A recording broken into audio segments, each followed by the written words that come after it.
आष्टा।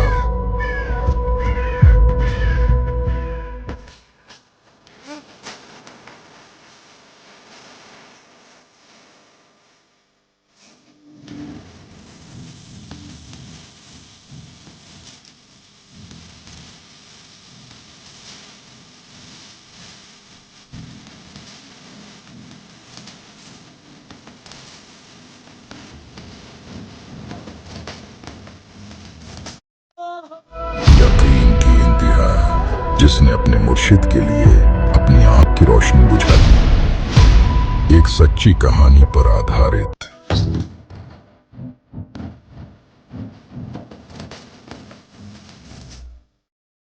दास्ताने गंजे शकर शेख फरीद। दीदारे इलाही, देखिए हमारी खास पेशकश सभी सतलोक आश्रमों में दिनांक 15 फरवरी शाम 7:30 पर। इस वीडियो को आप हमारे social media platform YouTube channel संत रामपाल जी महाराज और फेसबुक पेज स्पिरिचुअल लीडर संत रामपाल जी पर भी देख सकते हैं। कबीर जादिन सतगुरु भेटिया, तादिन लेखे जान, बाकी समय व्यर्थ गया बिना गुरु के ज्ञान। जिस सद्गुरु के दर्शन से जीवन का वास्तविक उद्देश्य समझ में आता है, उसी विश्व की तारणहार जगत गुरु संत रामपाल जी महाराज जी के बोध दिवस के पावन अवसर पर दिनांक 15 से 17 फरवरी 2026 तक नेपाल सहित भारत के 13 सतलोक आश्रमों में 3 दिवसीय भव्य महासमागम का आयोजन किया जा रहा है। इस ऐतिहासिक अवसर पर होंगे अखंड पाठ, विशाल सत्संग समारोह, विशाल भंडारा, दहेज मुक्त विवाह, रक्तदान शिविर के साथ साथ निशुल्क नेत्र जांच शिविर एवं दंत चिकित्सा शिविर। आप सभी नगर एवं ग्राम वासियों से विनम्र निवेदन है कि परिवार सहित पधार कर इस अद्वितीय महासमागम की शोभा बढ़ाएं। इस कार्यक्रम का सीधा प्रसारण सतलोक आश्रम श्री धनाना धाम से 17 फरवरी 2026 को सुबह 9:30 बजे से श्रद्धा टीवी चैनल और संत रामपाल जी महाराज यूट्यूब चैनल तथा संत रामपाल जी महाराज फेसबुक पेज पर भी किया जाएगा। आइए हम सब मिलकर पूर्ण संत के सानिध्य में अपने जीवन को सार्थक बनाएं।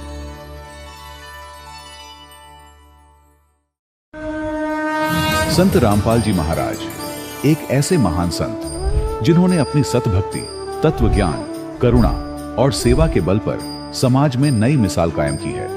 संत रामपाल जी महाराज की अगुवाई में उनके सभी सतलोक आश्रमों से समाज कल्याण के अद्भुत कार्यों ने समाज को सुनहरे भविष्य की एक नई उम्मीद दिखाई है। संत रामपाल जी महाराज से नाम दीक्षा लेने के बाद लाखों लोगों की लाइलाज बीमारियां जैसे कैंसर, एड्स आदि ठीक हुई। संत जी के ज्ञान से प्रेरित होकर उनके अनुयायियों ने लाखों यूनिट रक्तदान किया। संत जी ने लाखों बहन बेटियों का दहेज मुक्त विवाह करवाया।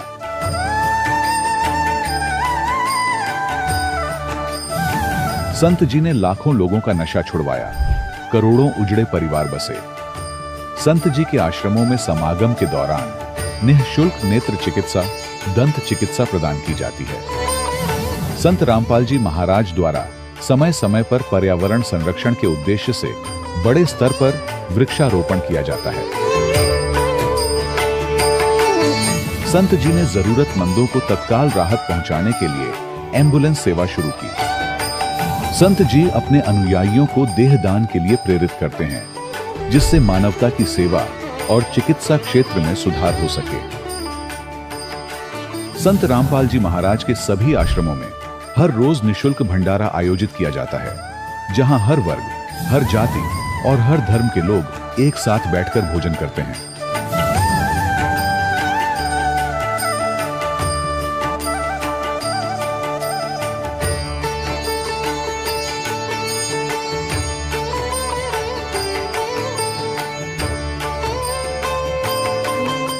संत रामपाल जी महाराज की अन्नपूर्णा मुहिम ने गरीब और बेसहारा लोगों के जीवन में एक नई ऊर्जा और उम्मीद को जन्म दिया है।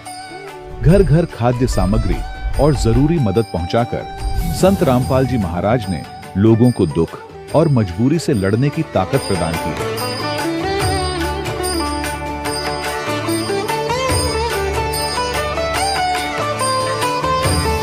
संत रामपाल जी महाराज द्वारा गरीब लोगों के लिए घर बनवाने का अद्भुत कार्य एक ऐसी मिसाल कायम कर रहा है जो सदियों सदियों संत जी की उदारता और दया भावना के तौर पर जाना जाएगा।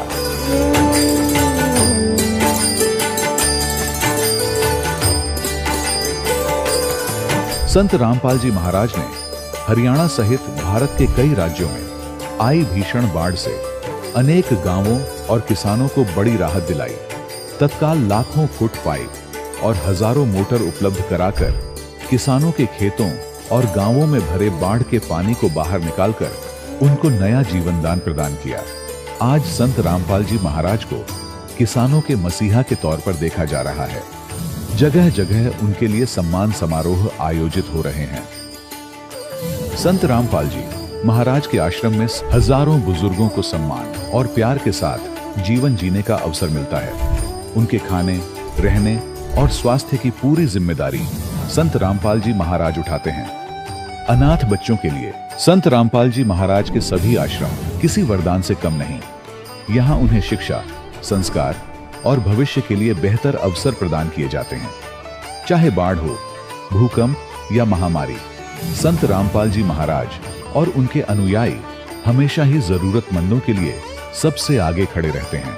कोविड महामारी के दौरान संत रामपाल जी महाराज के आश्रमों से करोड़ों लोगों के लिए भोजन, दवाइयां और जीवन रक्षक सामग्रियां उपलब्ध कराई गई। चाहे गरीब की मदद हो या किसी शोषित और पीड़ित वर्ग के हक और सम्मान की लड़ाई, संत रामपाल जी महाराज ने हमेशा ही उनकी दबी आवाज को सरकारों तक पहुंचाया है और उन्हें उचित न्याय दिलवाने में अहम भूमिका अदा की है।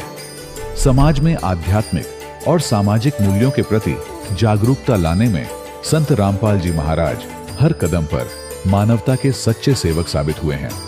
संत रामपाल जी महाराज का जीवन हमें सिखाता है कि सच्ची सेवा वही है जो निस्वार्थ भाव से की जाए। आइए हम भी इस महान सेवा के कार्य में इस महान संत से जुड़ें और संत रामपाल जी महाराज से नाम दीक्षा लेकर अपने जीवन को धन्य बनाएं।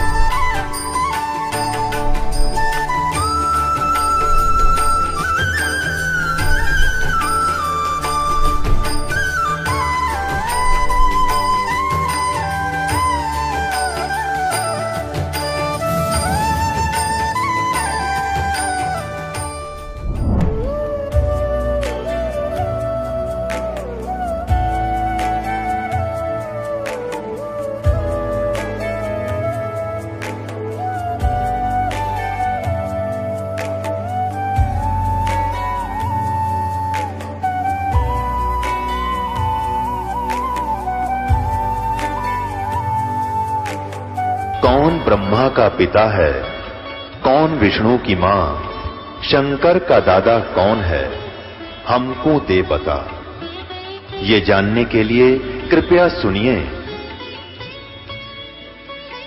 जगत गुरु तत्वदर्शी संत रामपाल जी महाराज के अमृत वचन सर्व पवित्र धर्मों के पवित्र शास्त्रों के आधार पर। सत साहिब दर्शकों, समाज में लाखों धर्म गुरुओं की भीड़ है जो इस बात का दावा करते हैं कि हम ही पूर्ण संत हैं जो सही भक्ति साधना बताते हैं। सवाल यह उठता है कि पूर्ण संत की पहचान आखिर क्या है। दर्शकों, इन्हीं सवालों के चक्रव्यूह में घिरे हुए थे गुरदीप जी, जो कुरुक्षेत्र हरियाणा के निवासी हैं।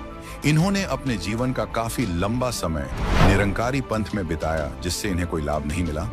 गुरदीप जी का कहना है कि इनकी जिंदगी तब बदली जब इन्होंने संत रामपाल जी महाराज की शरण ग्रहण की। आइए जानते हैं कि गुरदीप जी ऐसा क्यों कह रहे हैं। सुनते हैं गुरदीप जी की कहानी उन्हीं की जुबानी। सर नमस्कार। नमस्कार सर, क्या नाम है आपका? सर, मेरा नाम गुरदीप दास है। कहाँ से आए हैं? सर, मैं डिस्ट्रिक्ट कुरुक्षेत्र तहसील पिहेवा के गांव धनीरामपुरा में रहता हूँ। संत रामपाल जी महाराज जी से नाम दीक्षा कब लिया आपने? सर, संत रामपाल जी से मैंने सन 2004 में नाम लिया, नवंबर में। संत रामपाल जी महाराज की शरण में आने से पहले क्या भक्ति साधनाएं करते थे आप? सर, संत रामपाल जी की शरण में आने से पहले मैं बचपन से ही, जैसे कि हमारे माता पिता निरंकारी पंथ से जुड़े हुए थे और वही साधना बचपन से मुझे मिली वो कर रहा था। सत्संग वगैरह अटेंड करता था, सेवा करता था। उसके अलावा हमारे पास में ही उरनाया गांव है, वहाँ शिव का मंदिर है, वहाँ भी जाता था और उसके अलावा गुरुद्वारा वगैरह में भी आता जाता रहता था। जो साधनाएं आप करते थे उन सभी साधनाओं को करने से आपको क्या लाभ मिले? सर, इसके बारे में हमें पता नहीं था भी भक्ति से लाभ होता क्या है, लेकिन थोड़ा सा अंतरात्मा में ऐसा क्वेश्चन उठता था, कोई ऐसी भक्ति मिल जाए जिसके मोक्ष की प्राप्ति हो जाए। सर, अब आपने नाम दीक्षा कहाँ से ले रखी है? सर, इस समय मैंने संत रामपाल जी महाराज से दीक्षा ली रही।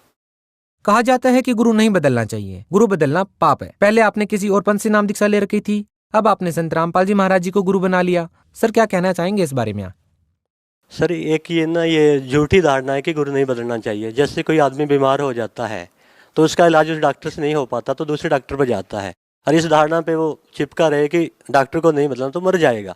इसी प्रकार ये मोक्ष का मार्ग है, और इस मोक्ष के मार्ग पर हमें पता लग रहा है कि वहाँ मोक्ष नहीं हो सकता, तो हमें गुरु बदल लेना चाहिए। हम आपसे ये भी जानना चाहेंगे कि संत रामपाल जी महाराज की शरण में आप कैसे आए? सर, संत रामपाल जी की शरण में परमात्मा की कृपा से ही मैं आया। सर, बचपन में मेरी अंतरात्मा में ऐसा क्वेश्चन उठता, जो पवित्र शास्त्र गीता जी है, इसमें कोई ऐसा ज्ञान है जिससे मोक्ष हो सकता है। जैसे 8वीं में 10वीं क्लास में पढ़ता था स्टूडेंट लाइफ में, तो मेरे मन में आता था कि गीता जी में कोई ऐसा रहस्य है जिससे मोक्ष की प्राप्ति हो सकती है। और परमात्मा की कृपा से ही हमारे गुरुदेव संत रामपाल जी की लिखी हुई एक पुस्तक गहरी नज़र गीता में हमें प्राप्त हुई। उसमें जब पढ़ा तो देखा जो हम निरंकारी पंथ में कर रहे हैं उससे टैली नहीं करता वो भक्ति। तो इसलिए थोड़ा स्टंट भी हुए, अलर्ट हुए भी ये भक्ति तो मोक्ष नहीं दे सकती, तो हमने संत रामपाल जी की शरण को ग्रहण किया। सर, हम आपसे ये जानना चाहेंगे कि संत रामपाल जी महाराज जी से नाम दीक्षा लेने के बाद आपको क्या लाभ मिले?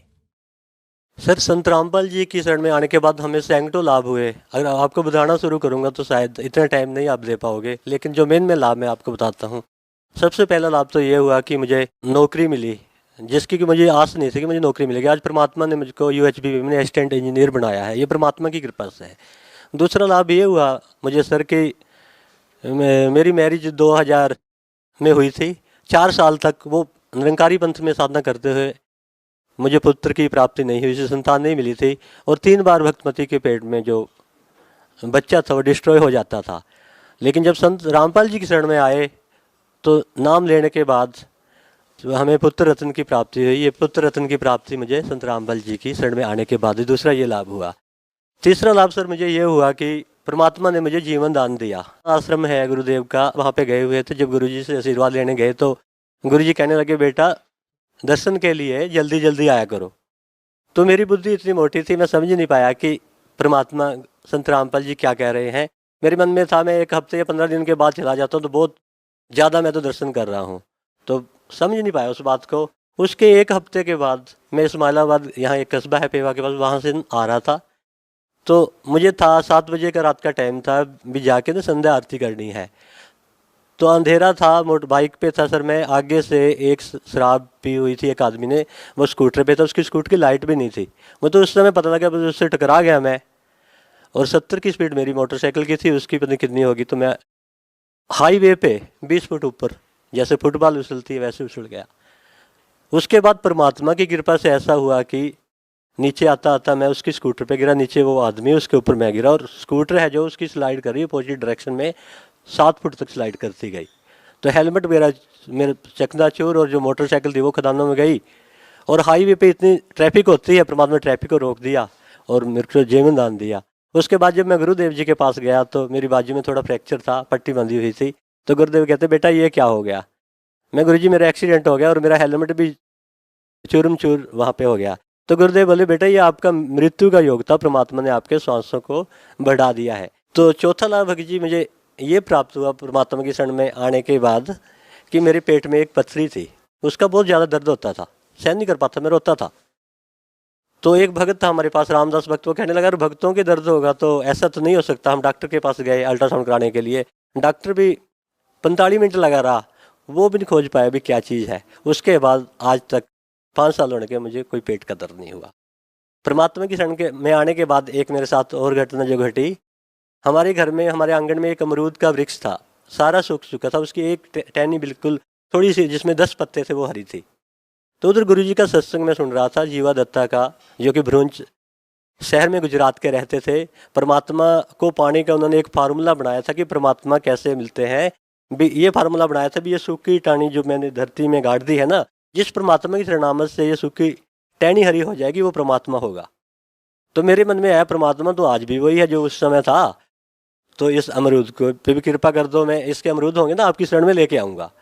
तो आज भक्त जी वो अमरूद हरा का भरा है, लाल अमरूद उसको इतने अच्छे लगते हैं, भक्त खाते हैं ना, वो कहते हैं इस लोक के अमरूद नहीं है, ये किसी दूसरे लोग के, वो परमात्मा की कृपा से मिले। ऐसे ऐसे भक्त जी कई लाभ हुए। जैसे एक बार कोई जरूरी डॉक्यूमेंट था, मैंने अपनी उसमें रखा हुआ था अलमारी में, तो मैं उसको ढूंढ रहा था, मुझे नहीं मिला, 3 बार ढूंढ चुका था। मैंने ना दंडवत प्रणाम किया गुरु जी को, मैं परमात्मा आज आप रक्षा करना, ये जरूरी है, मुझे मिलना चाहिए, नहीं तो मेरी भक्ति में खंडन आएगा, चिंता बनेगी।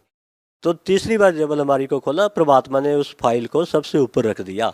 3 बार प्राप्त करने से प्रयास नहीं मिला, चौथी बार परमात्मा की कृपा से सबसे ऊपर मिला। ऐसे ऐसे हजारों चमत्कार परमात्मा कर चुका है। सर, हिंदुस्तान में बहुत सारे धर्मगुरु हैं, संत रामपाल जी महाराज जी से ही नाम दीक्षा क्यों लिया आपने? सर, ये क्वेश्चन आपने काफ़ी महत्वपूर्ण पूछा। गुरु तो बहुत है, लेकिन हमें आज तक गुरु जी के बारे में पता नहीं था भी असली गुरु कौन होता है और नकली कौन होता है। किसी भी गुरु को परखने के लिए कोई कसौटी होती है, कोई मापदंड होता है जिसपे उस गुरु को परख सकते हैं। आज तक हमें ज्ञान नहीं था, धार्मिक गुरुओं के शरण में तो गए हुए थे, लेकिन हमें ज्ञान नहीं था कि गुरु को परखना कैसे होता है। गुरु जी संत रामपाल जी के शरण में आने के बाद हमें पता लगा अभी सच्चा गुरु क्या होता है। जैसे कि गीता जी के 16वें अध्याय में बताया है असली गुरु के बारे में, कहता अर्जुन जो शास्त्र विधियों को त्याग कर भक्ति में मनमाना आचरण करता है, ना उनको कोई सुख, ना कोई सिद्धि, ना कोई परम गति। इसलिए भक्ति में तेरा क्या कर्तव्य है, क्या अकर्तव्य है, इसके लिए शास्त्र प्रमाण है, और तो शास्त्र विहित ही कर्म कर। तो अब हमें पता लगा हम तो शास्त्रों से बाहर चल रहे थे। तो ये ज्ञान शास्त्रों के अनुसार आज संसार में कोई नहीं दे रहा। एक तो ये कारण है कि गुरु जी के शरण में आया। फिर उसके बाद जो मंत्र बताए गीता जी के 17वें अध्याय के 23वें श्लोक में, ओम तत्सत इति निर्देशे ब्रह्मणे त्रिविधि स्मृत है ब्रह्मण तेन वेदा च यज्ञ च विहिता पुरा। भी परमात्मा की प्राप्ति के लिए 3 ही मंत्रों का निर्देश है, ओम तत्व सत। जैसे गुरुदेव संत रामपाल जी ने बताया कि ओम तो खुला मंत्र है, तत्व सत कोड में है। आज वर्ल्ड में कोई भी ऐसा गुरु नहीं है कि तत्व सत को बता सके। ओम लेवल तक का भी कोई संत नहीं जिसको पूरी नॉलेज हो कि ओम की भक्ति के साथ क्या टर्म कंडीशन लागू होती है, कैसे किया जाता है। 5 तरह के यज्ञ चलते हैं। तो गीता जी में बताया गया है कि ओम मंत्र जिस परमात्मा का मंत्र है, वहां से तो भक्ति की शुरुआत है, आरंभ करनी है। आज ये जितने भी ये संत महात्मा है, कोई भी ओम की भक्ति नहीं दे रहा। तो इसलिए संत रामपाल जी के शरण में आया। ऐसे ऐसे और भी कारण, जैसे गीता जी के 4 अध्याय के 34 श्लोक में बताया है, तत्विधि प्राणी पेतन परिप्रश्न ज्ञानी ज्ञानम तत्वदर्शिनीम उपदेशयंती।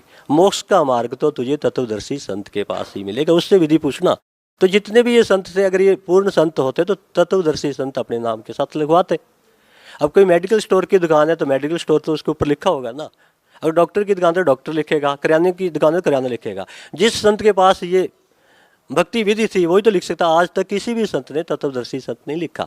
तो ये गुरु वही गुरु है जो 4 अध्याय के 34 श्लोक में लिखा है, तत्वदर्शी संत। तो गुरु जी पहली बार इस कलयुग में जहाँ तक है भी अपने नाम के साथ तत्वदर्शी संत लिख रहे हैं, इसलिए संत रामपाल जी के शरण में हम आ गए। कुछ लोगों की धारणाएं हैं कि संत रामपाल जी महाराज सभी धर्मगुरुओं की निंदा करते हैं। सर, क्या कहना चाहेंगे? सर, उनको इस चीज़ का ज्ञान नहीं कि गुरु जी निंदा कर रहे हैं या परोपकार कर रहे हैं। अब कोई आदमी सच्चाई बोलता है, अगर अज्ञानता के कारण उसको निंदा कहता है तो उसका दुर्भाग्य है।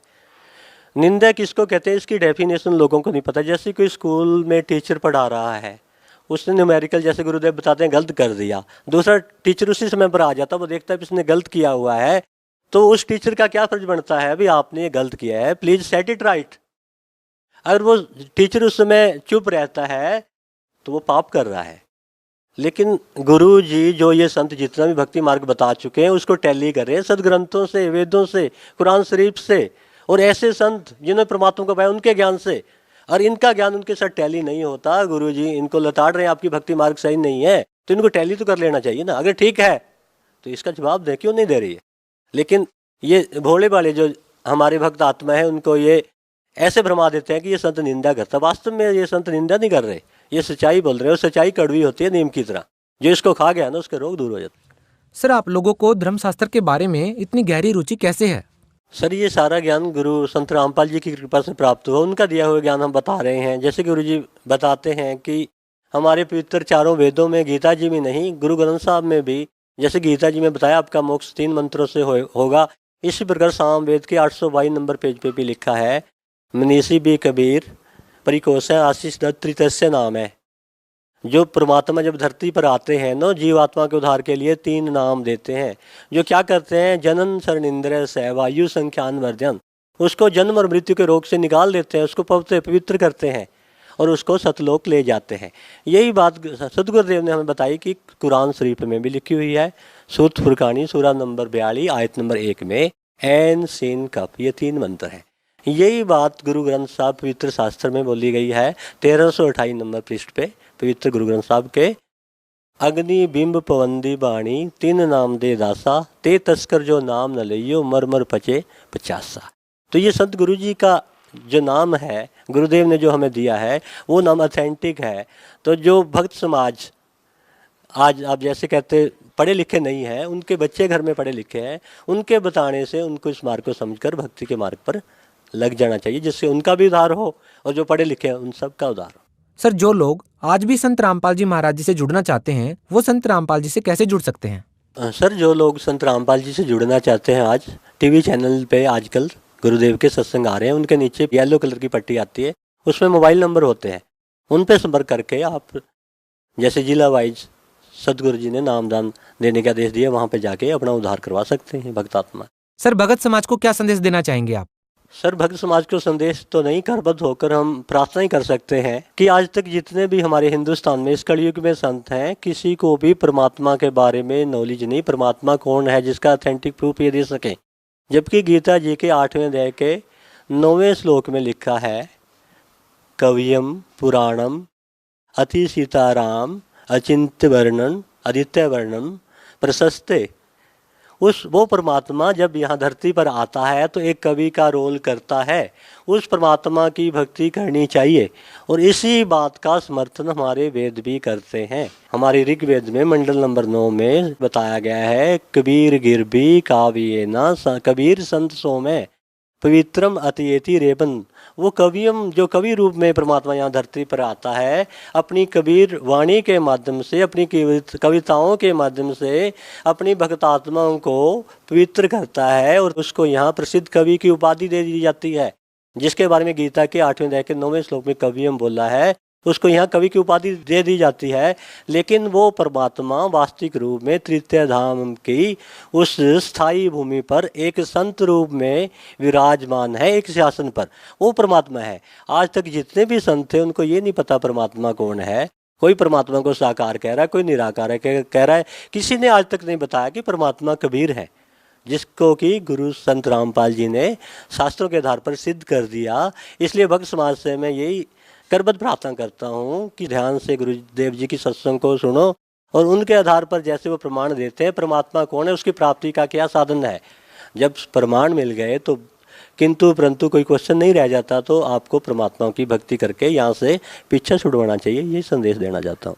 सर बहुत बहुत धन्यवाद आपका।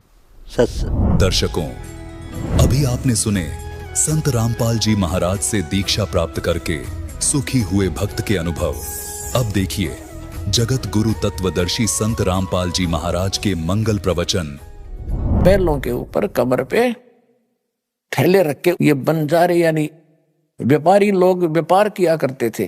किसी में जैसे 100 बैल हैं, 100 बैलों में मनमाने 1-1 मन वजन 1.5 मन तो डाल ही देते थे। तो कोई शक्कर डाल रहा है, कोई चावल ले रहा, तो ऐसे लाते थे पहले। इनको बंजारे बोलते थे। बंजारे यानी जो बनज करते हैं, जो सौदागर होते हैं, उनको उसमें बंजारा कहते थे। और बंजारों के लिए साधन ये बैल ही होते थे। बैलों के ऊपर सामान रख कर आते जाते थे, जिस कारण से परमात्मा ने एक बंजारे का रूप बनाया, केशव नाम रख लिया। और सतलोक में गए, आदेश पहले दे दिया था कि सामान बनाया बैलों के ऊपर, उन जीवात्माओं को आदेश दिया। अब यहां आप देखते हो कि परमात्मा का सारा ही उसका लोक है।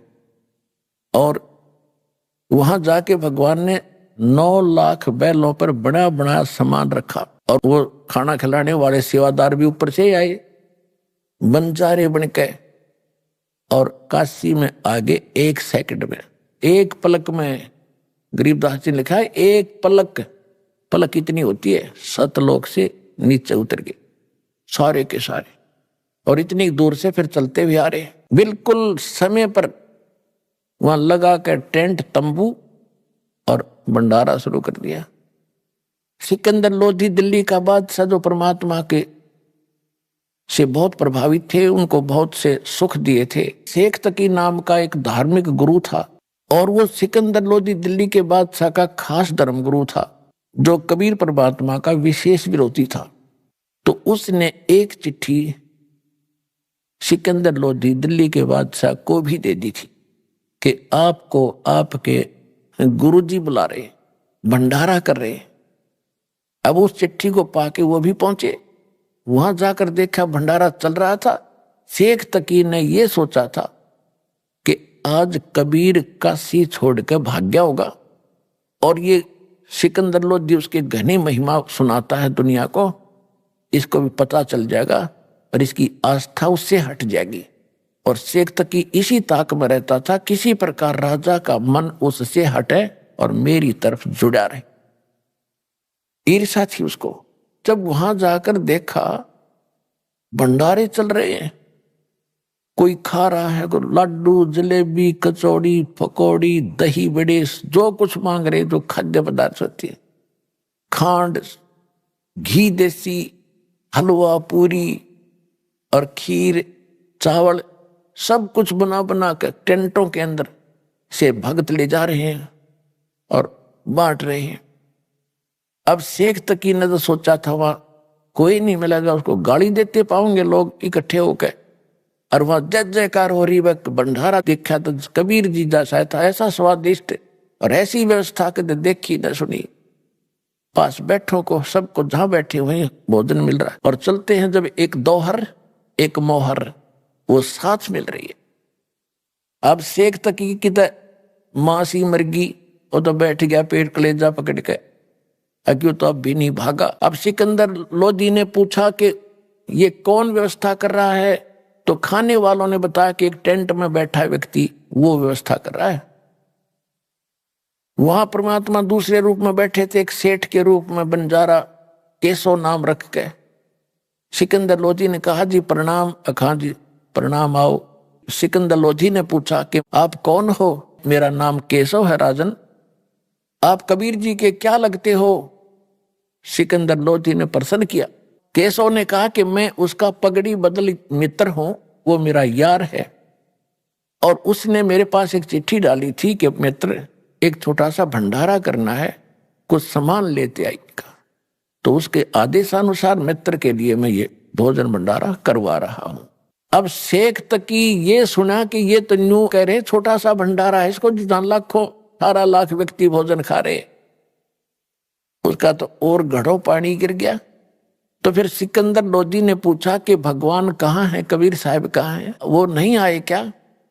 मेले में जहां भंडारा चल रहा है वहां नहीं आए हैं क्या?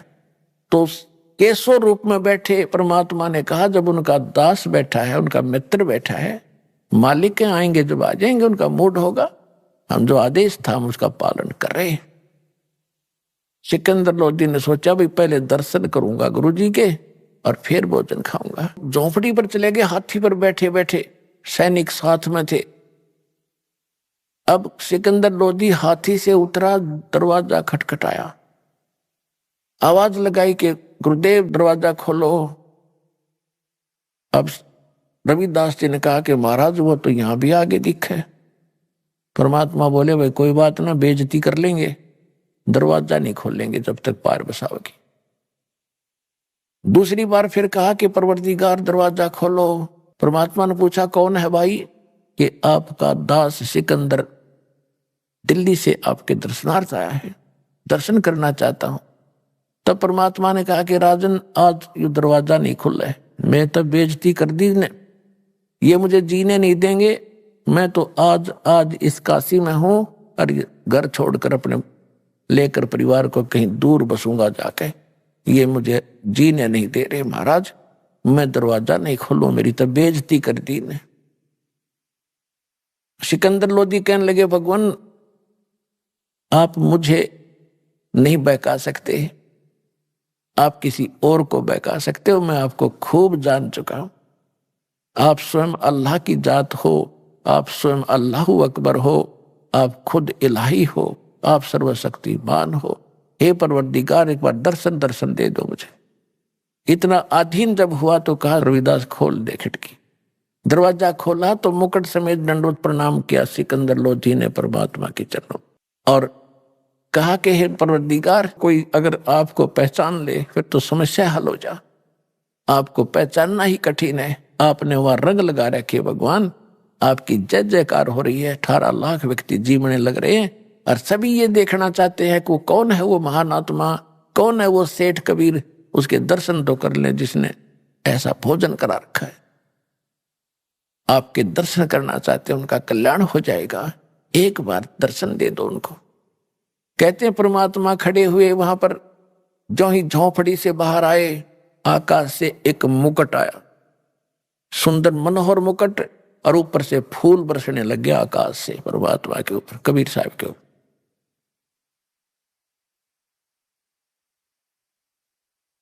सिकंदर लोधी ने हाथी पर बैठाया परमात्मा को, और साथ में रविदास जी को।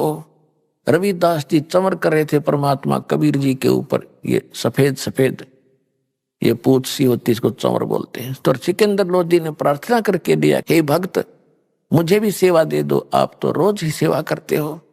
तो वो चमर लेकर के सिकंदर लोधी कबीर भगवान के ऊपर चमर कर रहा है, और हाथी पर बैठे सभी आ रहे हैं। मेले में प्रवेश हो गए जहां भंडारा चल रहा था। लोग देख रहे हैं कौन है कबीर की, वो आ गया कबीर जिसके सिर पे मुकुट है और जिसपे ये सिकंदर लोधी सेवा कर रहा है।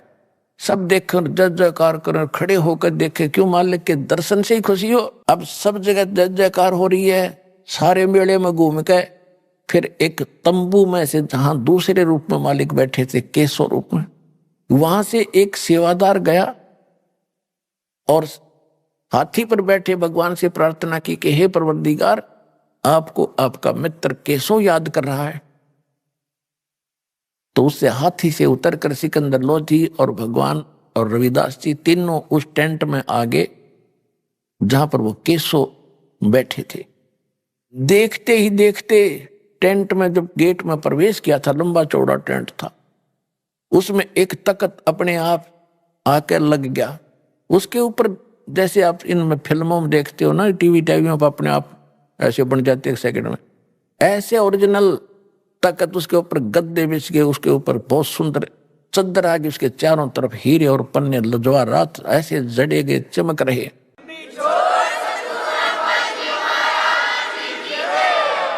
केशव ने खड़ा होकर कहा कि महाराज विराजो। उस तख्त पर भगवान बैठ के बीच में है, और टेंट को साइड से ऊंचा कर दिया, ऊपर ऊपर रह गया। और फिर 8 पहर तक, 24 घंटे तक केशव प्रसन्न कर रहा है और कबीर जी उत्तर दे रहे हैं। यानी 24 घंटे परमात्मा ने सत्संग सुनाया। जो भक्तात्मा, जो दूर दूर से साधु संत आए थे, भक्त आए थे, और मोहन भोजन खिलाया 3 दिन तक, और 24 घंटे लास्ट में सत्संग सुनाया। तो मालिक के सत्संग को सुनकर लाखों की संख्या में परमात्मा के शिष्य बने। तो परमात्मा ने एक तीर में कई शिकार करे। एक तो उनकी फड़क निकाल दी जो भगवान के पीछे पड़ रहे थे। उधर से वो जो जैसे पुण्यात्मा हो, आप हो, आपके और भाई बहन हैं, कोई जगन्नाथ पर जाते हैं, कोई अमरनाथ पर जाते हैं, कोई राधा स्वामी पर जाते हैं, कोई दंडन सतगुरु को जाते हैं, कोई निरंकारी के, या कोई वैसे मंदिर माताओं की पूजा करे। ये सब भक्ति के लिए, भगवान के लिए तो भटक रहे हैं। और उस समय जो घर त्याग के आश्रमों में रह रहे थे, वो भी तो उसके प्यारी आत्मा थी भगवान की, वो भगवान के लिए तो भटक रहे थे। 3 दिन अपने बच्चों को वो भोजन खिलाया, और उनके 10-10, 20-20, 50-50 वर्ष के वो सोना चांदी 2 रुन जाते बेची होंगी, ताकि ये खा पी लेंगे भूखे मराण इस गंदे लोक में। इन पार तो जब होना है, जब कलयुग का यो समय आना, तब तक भी उनको राहत देंगे, दोबारा पहला नाम देंगे, उनको चार्ज करके चलेंगे। तो भगवान आपके लिए कैसे भटक रहे हैं? तो प्रसंग जो दास आपको आज क्लियर करना चाहता है, यदि तुम सभी उसके लिए तड़फोगे, भक्ति करोगे। जब 18 लाख आदमी काशी में, तो मेरे ख्याल में आधा भारत 18 लाख को नहीं खिला सकता था उस समय, एक दिन में एट ए टाइम। और जब सतलोक से उनके लिए भेज दिया, तो यह 7 अरब हैं, 8 अरब हैं हिंदुस्तान, पूरे संसार की आबादी, उनको खिलाते उसने के देर लगेगी अगर आप भक्ति करोगे तो। ये वो भगवान है।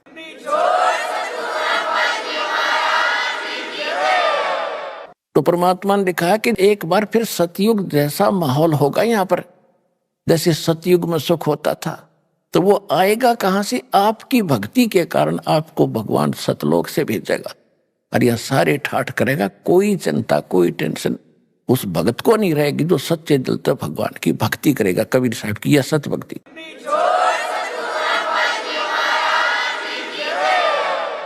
दास जो ये वचन बोल रहा है, ये किसी डूम भाट के गीत नहीं है, ये भगवान की बताई बातें हैं।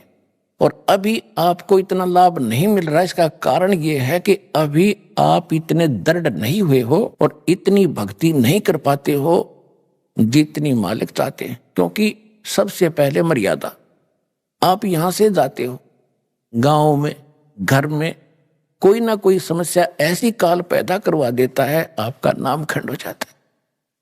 और परमात्मा कहते हैं, अनंत कोट बाजी तहा मन रचे सकल ब्रह्मंड, गरीब दास में क्या करो यो काल करे जीव खंड।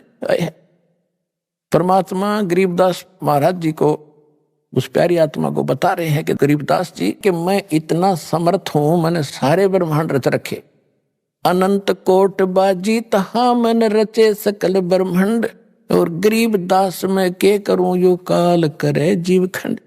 कि ये काल मेरे से इनको तोड़ लेता है, इनका नाम खंडित करा देता है। यदि ये नाम पर डटे रहे तो न सारे सुख दूं, न मोक्ष दूं, तो अंत में भगवान भी दुखी हो जाता है कि मैं क्या करूं, ये खंडित करवा देता कोई न कोई बकवास करवा के, फिर मैं नहीं कर सकता, इनको कोई लाभ नहीं दे पाता, जिस कारण इनको अविश्वास हो जाता है। फिर ये मुझसे दूर चले जाते हैं, और फिर तो सदा दुखी रहना ही रहना है इनको, मेरे से दूर हो करके फिर सुख कैसा।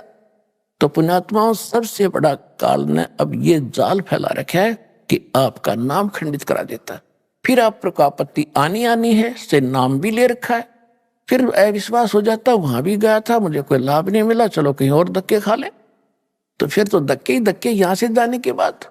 लेकिन इस ज्ञान के बाद आपको ऐसा विश्वास हो जाएगा जैसे काग जहाज का, फिर सूझ जाए और डठोर। तो दास आपको पहले ज्ञान कराता है, फिर आपको नाम देता है, और फिर आपको समाधान भी देता है, फिर आपका मोक्ष ऐसे होगा।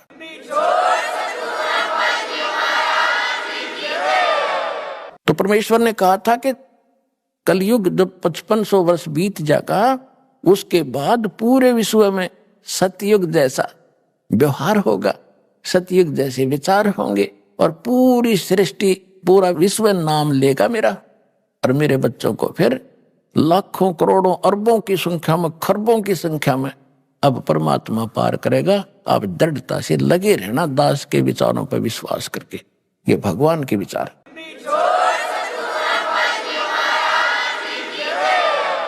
तो पुण्यात्माओं, ये ज्ञान देने के लिए परमात्मा स्वयं आते हैं, और वो एक अच्छी आत्माओं को मिलते हैं, और वो ही ज्ञान वो 600 वर्ष पहले बता कर गए थे। और आज हमारे सदग्रंथों में ज्यों का तुम विद्वान पाया, और जिनको हम विद्वान मानते थे वो सारे डल व्यक्ति थे, डफर थे, उनको कह खे का पता नहीं था, जो हमें इतने दिन लेट कर दिया। अब किसी की बातों में नहीं आना, प्रत्यक्ष देखो ज्ञान को, प्रमाण देख करके, और फिर अपना कल्याण कराओ, अपने बच्चों का कल्याण कराओ।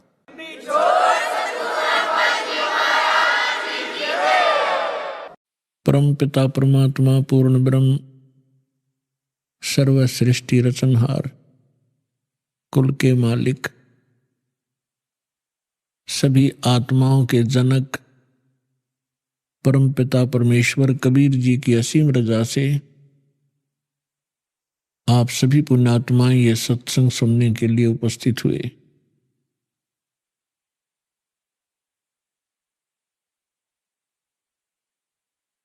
बहुत ही जन्म जन्मांतर के कोई शुभ संस्कार जिस प्राणी के एकत्रित होते हैं, उनको मानुष जन्म प्राप्त होता है, और मानुष जन्म प्राप्त करके उसको अपने उद्देश्य का पता लगे, ऐसी पुण्यात्माएं बहुत ही कम हुआ करती हैं। क्योंकि परमात्मा की जानकारी संत दिया करते हैं, महात्मा बताया करते हैं। जो ज्ञान परमेश्वर ने स्वयं आकर ज्ञान दिया था वो यथार्थ ज्ञान था, और वो हमारे तक पहुंचा नहीं। उसके विपरीत पूरे मानव समाज को, पूरे विश्व में यहाँ के भगवान ने, यहाँ के मालिक ने, स्वामी ने, सरपुरुष ने सबको भ्रमित कर रखा है। ऐसी साधनाएं करवाई जा रही हैं जिनसे मोक्ष कभी नहीं हो सकता और ना ही जीव का कल्याण हो सकता। हम ऋषि महर्षियों की महिमा सुना करते थे और बहुत बड़े वो चमत्कार भी दिखाया करते थे, लेकिन अब हमें तत्व ज्ञान की रोशनी से पता चला कि वो अध्यात्म मार्ग का सबसे घटिया स्तर का उनका जो ज्ञान था और वो साधना थी जिसकी मानव को कति आवश्यकता नहीं है। हमें ज्ञान नहीं था, जिस कारण से हम अभी तक इन नकली गुरुओं, नकली आचार्यों और शंकराचार्यों के उस लोक वेद को सत्य मानकर अपना जीवन नाश करते रहे। अनमोल मनुष्य जीवन को नष्ट करके हम खाली हाथ चले जाया करते थे। अब वो परमात्मा स्वयं आते हैं अपनी प्यारी आत्माओं को यथार्थ ज्ञान बताने के लिए। और पुण्यात्माओं, श्रीमद् भगवत गीता अध्याय नंबर 16 के श्लोक 23 और 24 में स्पष्ट किया है कि शास्त्र विधि को त्याग कर जो मनमाना आचरण करते हैं, मनमुखी पूजाएं करते हैं, मनमुखी साधनाएं करते हैं, उनको न तो कोई सुख प्राप्त होता है और न उनको कोई सिद्धि प्राप्त होती है और न ही उनकी गति होती है। और इन तीन पदार्थों के लिए, तीन वस्तुओं के लिए ही हम परमात्मा की भक्ति किया करते। शास्त्र विधि अनुसार साधना कौन सी है, उसका प्रमाण कहाँ है, जिससे हम निर्णय कर सकें कि वो साधना कौन सी है और कहाँ प्रमाणित है और किन महापुरुषों ने वो साधना की जिनका मोक्ष हुआ हो और हम ये मानते हो कि सचमुच उन महापुरुषों का मोक्ष हुआ ही हुआ है। तो फिर हम आसानी से समझ सकते हैं कि जो साधना मोक्षदायक है वो कौन सी है और मोक्ष के विपरीत है वो कौन सी है, शास्त्र अनुकूल साधना कौन सी है, शास्त्र विरुद्ध कौन सी है। जब तक हमें स्वयं ये निर्णय नहीं होगा कि शास्त्र अनुकूल साधना कौन सी है और शास्त्र विरुद्ध कौन सी है, तो तब तक हम जो भी साधना कर रहे होते हैं उसी को सत्य मानते हैं। क्योंकि उसी समुदाय में जिसमें हम रह रहे होते हैं, चाहे हम किसी धर्म अक्षेत्र में रह रहे हों या हम किसी संत गुरु के शिष्य बनकर अपनी भक्ति साधना कर रहे हों, तो वहाँ जितने भी धर्म के अनुयायी मिलते हैं या उस संत जिसके आप अनुयायी शिष्य बने हो उसके जो अनुयायी मिलते हैं वो सभी वही साधना कर रहे हैं और सभी सेट हो जाते हैं कि यही ठीक है, क्योंकि सभी कर रहे हैं। सबसे पहले तो हम ये निर्णय करेंगे कि सदग्रंथ किसे कहते हैं, वो सदग्रंथ कौन से हैं जिनको हम आधार मानकर अपनी भक्ति करें और निर्णय करें। पुण्यात्माओं, अपने हिंदू धर्म के अंदर जो महत्वपूर्ण और सदग्रंथ माने जाते हैं यथार्थ ज्ञान युक्त, सबसे पहले पवित्र चारों वेदों का नाम आता है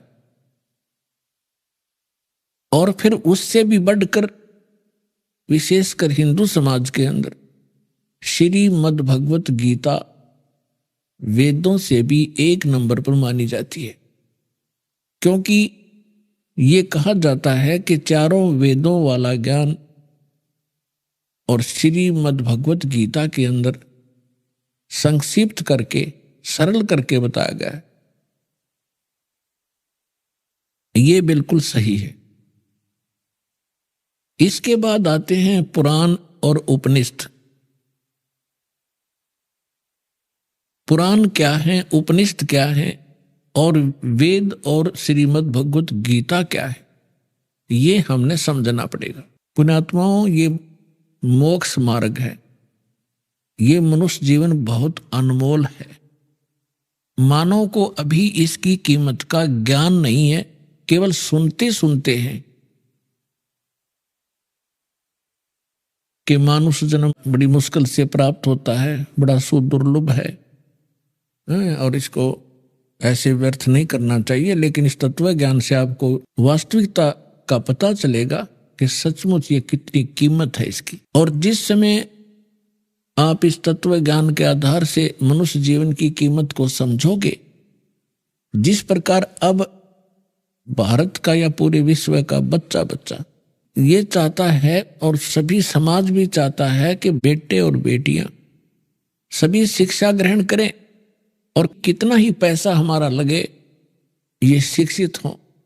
और कितनी महंगी शिक्षा हो चुकी है, हम फिर भी गरीब से गरीब व्यक्ति भी ये सोचता है कि अपने बच्चों को पढ़ाऊं ताकि इनका जीवन सफल हो। आप देख रहे, आपके समक्ष है। और दास ने वो जमाना देखा है जिसमें इस पढ़ाई की कोई कीमत नहीं थी, वैल्यू नहीं थी। और घर से धक्के तो पकड़ पकड़ टीचर लाया करते छोटे बालकों को, उनके घर वालों को समझा बुझा के। तो वो समय भी देखा था, क्योंकि उस समय इस शिक्षा की महिमा का, शिक्षा के गुण का ज्ञान नहीं था। और फिर इस जो भौतिकवाद में ज्ञान हुआ, अब पता चला कि बच्चा शिक्षित हुआ, बड़ा अधिकारी बन गया या कोई कर्मचारी बन गया, उसका ठीक गुजारा हो गया, तो सभी ने स्पीड पकड़ दी और सभी शिक्षित हुए। अब परमात्मा की लीला को आप धीरे धीरे समझोगे। ये सारी लीला करी कबीर भगवान ने, इस परमेश्वर ने, कि एक बार मेरे बच्चे अक्षर ज्ञान युक्त हो जा। और आप देख रहे हैं, क्योंकि दास का तो इस मार्ग में सारा विचार इधर रहता है। सन 1994 में दास को दीक्षा देने का आदेश प्राप्त हुआ था पूज्य गुरुदेव जी से। तब तक ये कोई मीडिया विशेष नहीं था, ऑडियो कैसेट होती थी, बस यहीं तक सीमित थे।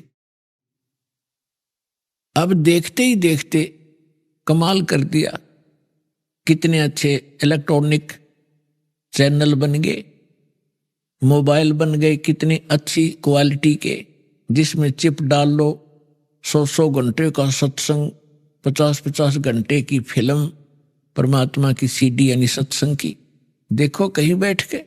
डीवीडी बन गई, सीडी बन गई, सीडी प्लेयर बनवा दिए दाता ने। तो पुण्यात्माओं, जो दास कहना चाह रहा है कि आपने जिस प्रकार शिक्षा में अपना समर्पण किया, बच्चों को फ्री भी छोड़ दिया, 15-20 वर्ष के बच्चे तुम पढ़ो और खूब धन भी लगाते हो और समय भी पूरा देते हो, किस लिए? एक 2 रोटी के लिए।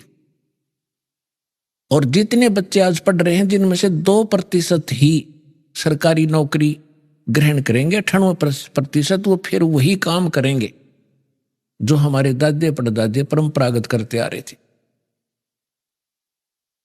अब इसका फायदा हमें ये हुआ कि हम शिक्षित कर दिए दाता ने, और अब शिक्षित हुए तो भगवान पहचानेंगे।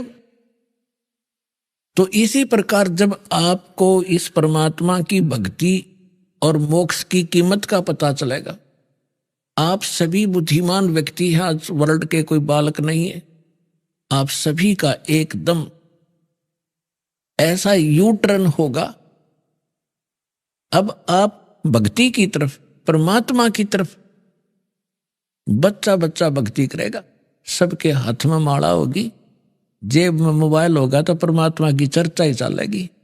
ये बकवाद बंद हो जाएंगी जो जिनके लिए इसको प्रयोग किया जाता है। तो दास प्रार्थना ये करना चाहता है कि आप जी, दास जो आपको गॉड गिवन स्पिरिचुअल नॉलेज बता रहा है, प्रभु दत्त, परमेश्वर ने अपने मुख कमल से जो तत्व ज्ञान बोला है, वो तत्व ज्ञान अभी तक छुपा हुआ था। परमात्मा का आदेश था। जिन महापुरुषों को परमात्मा ने अपने गवाह बनाया, साक्षात्कार किया, जिन महापुरुषों ने परमेश्वर का सचखंड देखा, जहां हम रहा करते थे, जहां से आत्मा सारी की सारी जहां से आई है, जहां हम कितने सुखी थे, ना मृत्यु थी ना वृद्धावस्था थी, युवा शरीर रहता था, किसी चीज का अभाव नहीं था, कोई गर्मी और सर्दी वहां नहीं थी, बहुत सुंदर वातावरण है। तो हम वहां रहा करते और उस सुख को हम छोड़कर यहां अगर काल ने हमारी बुद्धि इतनी जकड़ दी कि सब कुछ भुला दिया। हमने पिछले जन्म का नहीं पता हम कहां थे, कैसे थे, ऐसी मिट्टी डाल देता हमारी बुद्धि के ऊपर। ये परमेश्वर ने आकर के हमें बताया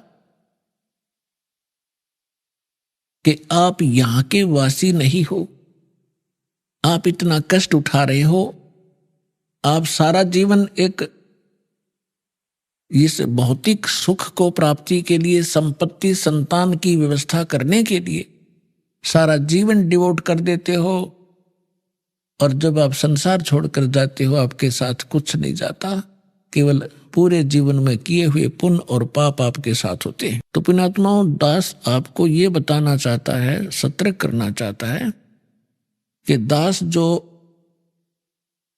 आपको ज्ञान सुना रहा है, इसको बहुत ही सावधानी से सुनो और विशेष कसक से सुनो, क्योंकि जैसे बच्चा टीचर के पास पढ़ने जाता है, ट्यूशन भी लगवाता है, क्लास में भी अपना जो शिक्षा दी जाती है उसको भी ग्रहण करता है, और 1 वर्ष लगा रहता है जब जाकर उस सिलेबस को कवर कर पाता है,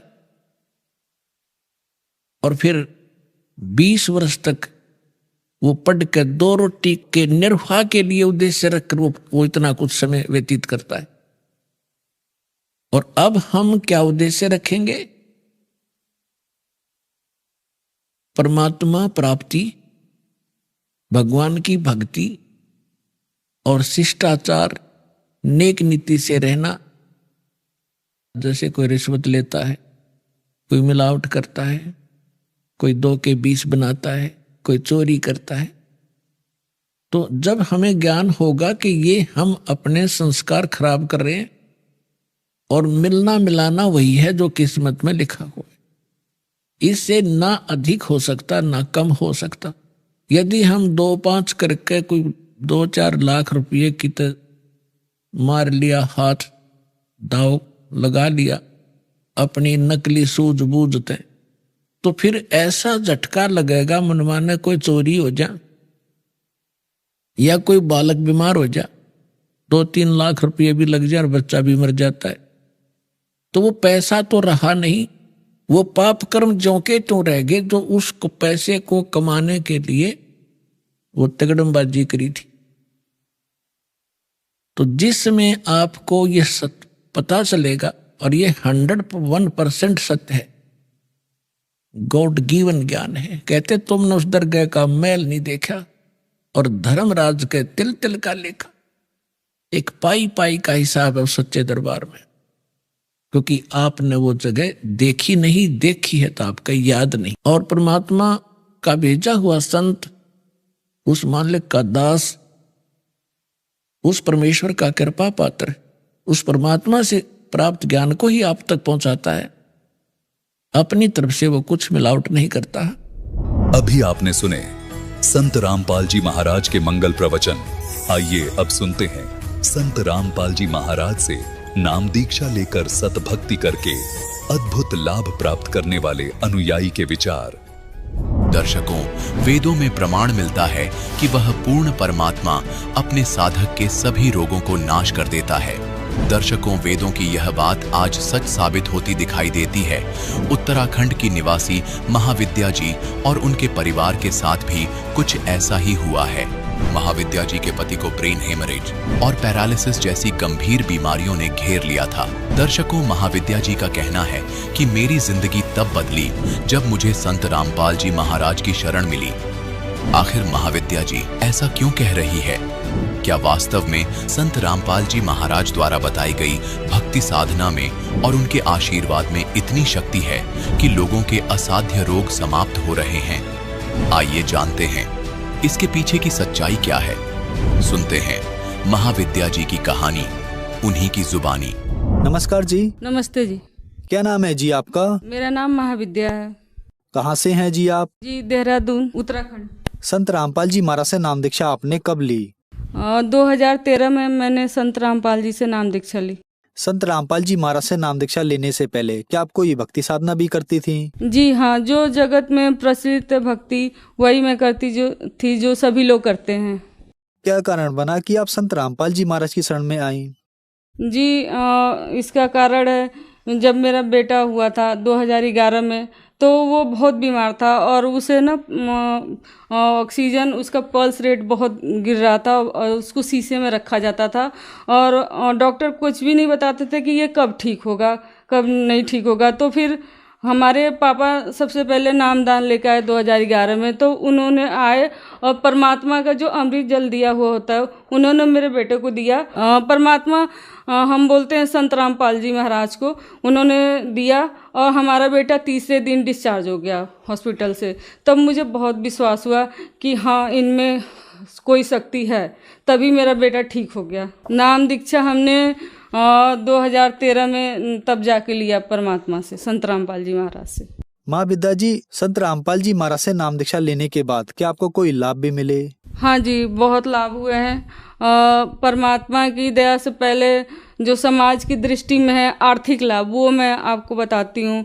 पहले मेरे हस्बैंड LNT में फील्ड में थे, तो अच्छी जॉब थी। फिर उनको क्या हुआ कि पैरालिसिस अटैक पड़ गया और वो जॉब छूट गई और जिसके बाद से फिर उन्होंने उसी फील्ड में जॉब किया 7,000 की नौकरी से। आज परमात्मा की दया से हमारा करोड़ों का बिजनेस है, आयरन स्टील का बिजनेस है, वो सच साहिब ट्रेडिंग कंपनी के नाम से है। और मेरे हस्बैंड को 2014 में पैरालिसिस अटैक पड़ा और परमात्मा की दया से जब वो हॉस्पिटल में गए तो डॉक्टरों ने कहा कि भाई ये बोल कैसे रहा है, इसको तो ब्रेन हेमरेज हो जाना चाहिए या तो इसका डेथ हो जाना चाहिए, फिर ये बोल कैसे रहा है।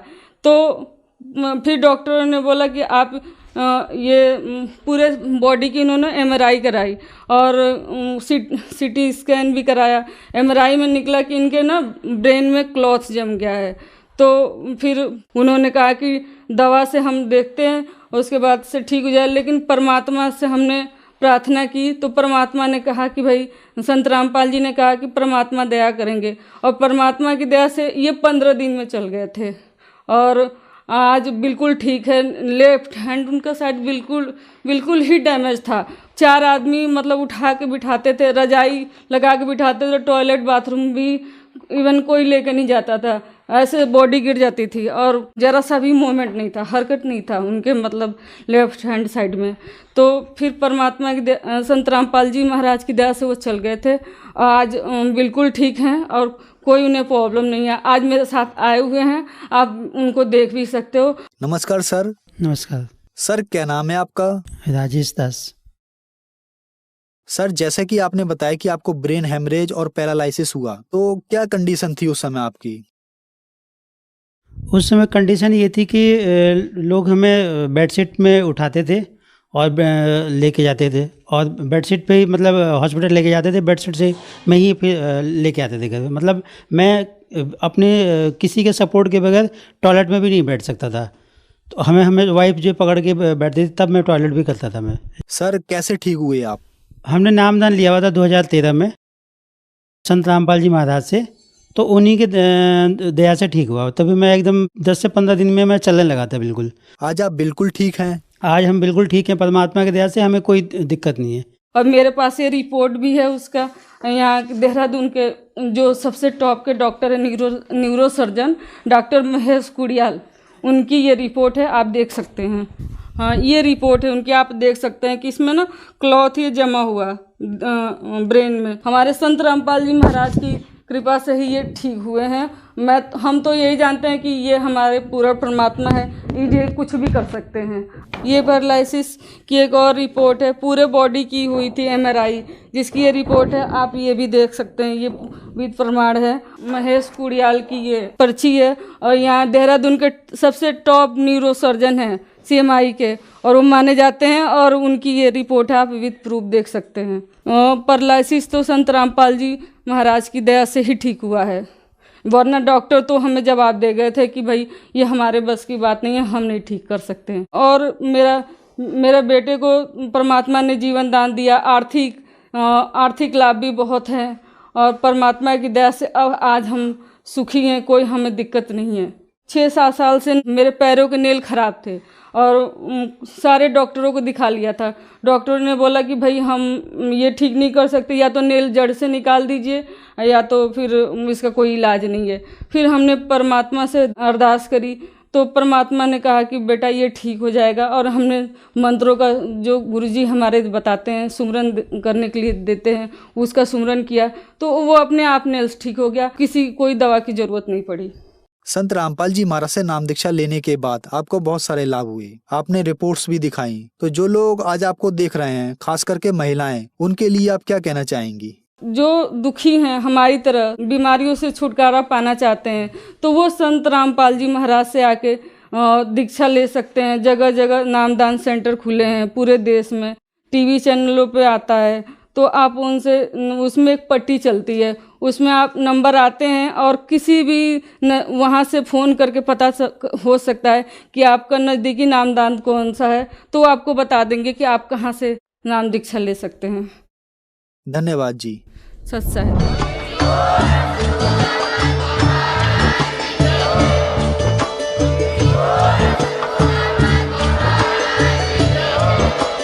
आप सुन रहे थे जगत गुरु तत्वदर्शी संत रामपाल जी महाराज जी के मंगल प्रवचन। अधिक जानकारी के लिए विजिट कीजिए हमारी वेबसाइट www.jagatgururampalji.org। संत रामपाल जी महाराज जी के शुभ आशीर्वाद से पूरे विश्व भर में 500 से भी ज्यादा नाम दीक्षा केंद्र हैं, जिन पर संत रामपाल जी महाराज जी द्वारा ऑनलाइन निशुल्क नाम दीक्षा दी जा रही है। अपने नजदीकी नाम दीक्षा केंद्र का पता करने के लिए संपर्क करें 8222880541।